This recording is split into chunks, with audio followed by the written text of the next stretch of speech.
Halo everyone, Assalamualaikum warahmatullahi wabarakatuh. Perkenalkan, nama saya Adia Putri dari Prodi Manajemen Fakultas Ekonomi dan Bisnis Universitas Jambi dengan NIM C1B021012.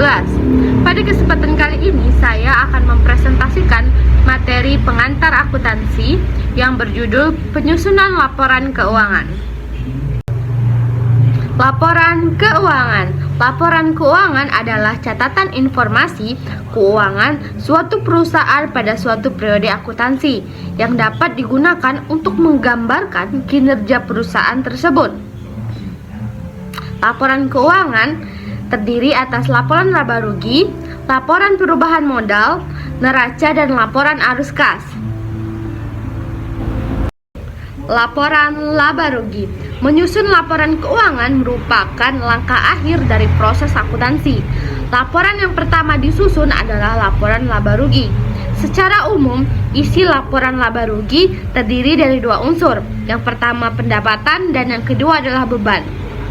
Laporan laba rugi dapat disusun dalam dua langkah. Yang pertama ada single steps dan yang kedua ada multi step. Laporan laba rugi harus memuat hal-hal berikut, yaitu nama perusahaan, jenis laporan, dalam hal ini tentu saja laporan laba rugi. Yang ketiga, periode laporan. Yang keempat adalah pendapatan dan beban. Beban ditulis secara rinci dan lengkap dari beban yang terbesar hingga ke beban yang terkecil, terkecuali beban-beban lain ditulis paling bawah. Laporan perubahan modal. Laporan perubahan modal sangat erat kaitannya dengan laporan laba rugi, karena laba bersih akan menambah modal, atau sebaliknya, rugi bersih akan mengurangi modal. Laporan perubahan modal adalah suatu ikhtisar tentang perubahan modal yang terjadi dalam jangka waktu tertentu.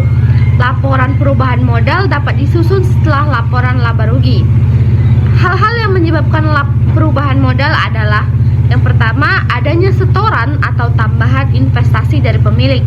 Yang kedua, adanya laba usaha. Yang ketiga, ada kerugian. Yang keempat, adanya pengambilan untuk keperluan pribadi atau private. Langkah-langkah menyusun laporan perubahan modal adalah sebagai berikut. Yang pertama, menulis nama perusahaan. Yang kedua, menuliskan jenis laporan, dalam hal ini tentu saja laporan perubahan modal. Yang ketiga, menuliskan periode laporan dan tanggal berakhirnya periode. Yang keempat, menyajikan modal awal. Yang kelima, ditambah dengan investasi dan laba bersih. Yang keenam,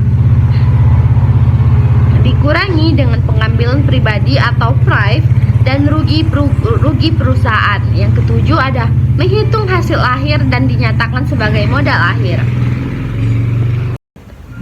Neraca. Setelah menyusun laporan perubahan modal, berikutnya adalah menyusun laporan neraca. Neraca terdiri dari 3 kelompok, yaitu aktiva, kewajiban, dan modal. Urutan penyusunan neraca adalah sebagai berikut. Yang pertama, menuliskan nama perusahaan. Yang kedua, menuliskan jenis laporan keuangan. Dalam hal ini tentu saja neraca. Yang ketiga, menuliskan saat keadaan keuangan perusahaan itu dilaporkan, misalnya tanggal, bulan, dan tahun. Yang keempat, menyajikan aktiva, kewajiban, dan modal yang disusun sesuai dengan ketentuan dan prinsip-prinsip akuntansi Indonesia.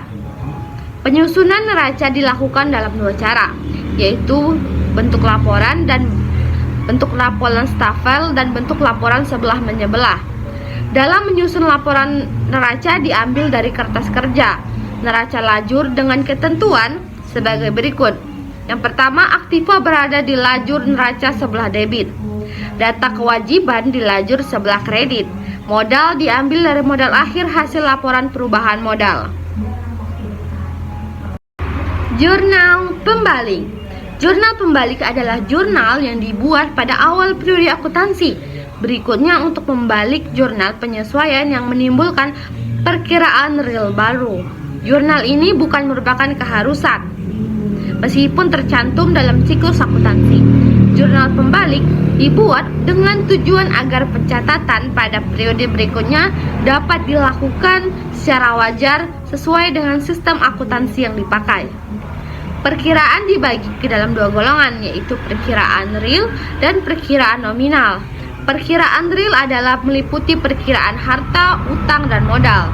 Sedangkan perkiraan nominal adalah perkiraan yang meliputi pendapatan dan beban. Hal-hal yang memerlukan jurnal pembarik antara lain: satu, beban yang masih harus dibayar. Yang kedua, beban dibayar di muka jika dicatat sebagai beban.